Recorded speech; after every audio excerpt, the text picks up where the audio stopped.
Hello, friends. Let's discuss the motivational talk on euthanasia. The term euthanasia is brought from the Greek word euthanize, meaning well death. In recent years, there has been crying debate around the globe over the issue whether euthanasia is legalized. Before going ahead on this issue, it is desirable here to first be introduced with its terminology. Euthanasia is basically killing of patients by doctors at the instance of the patient in order to free him or her of excruciating pain or from terminal illness. Euthanasia may be either active or passive. Active euthanasia contemplates putting individuals to painless death for merciful reasons, as when a doctor administers a lethal dose of medication to a patient, while passive euthanasia involves not doing something to prevent death, as when doctors refrain from using devices necessary to keep alive a terminally ill patient or a patient in a persistent vegetative state. As far as legal position on euthanasia in India is concerned, it is quite evident that euthanasia is illegal. In case of active euthanasia, there is an intention on the part of the doctor to kill the patient, which would attract clause 1st of section 300 of the Indian Penal Code IPC 1860.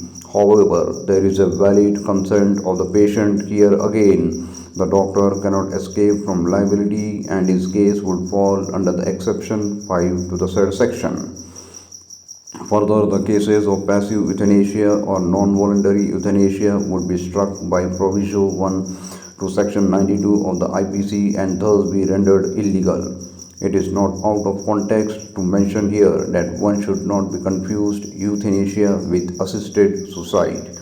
So far as law in India on the aspect of assisted suicide is concerned, it is clear like crystal that abatement of suicide is an offence expressly punishable under sections 305 and 306 of the IPC, and after the Supreme Court's landmark judgment in Gyan Kaur versus State of Punjab, it is now settled that the right to life guaranteed under Article 21 of the Constitution does not by any stretch of imagination include the right to die.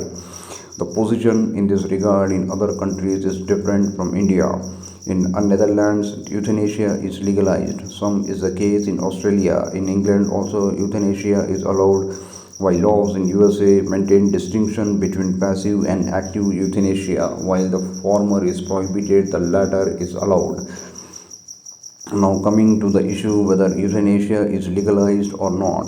There are two views on this issue. Supporters of euthanasia are of the view that society should acknowledge the rights of patients and to respect the decisions of those who choose euthanasia. Patients who are suffering from terminal disease become hopeless and disappointed to such an extent that they want to end their lives rather than to continue the same under such pathetic circumstances. Every person has a right to live a dignified life, and the plight of the person causes him to live a torturous life, then he should be allowed to end such torturous existence. On the contrary, the opponents of euthanasia emphasize that healthcare providers are obligated to prohibit killing, as euthanasia is inconsistent with the roles of nursing, caring, and healing.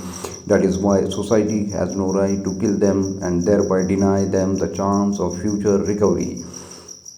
At the end, we can conclude that euthanasia should be allowed a terminally ill patient who has no chance of recovery rather to endure unbearable pain for the remaining years of his life should be allowed to die, so that spending money, facilities and time on such a person would be of no utility but the waste of the same.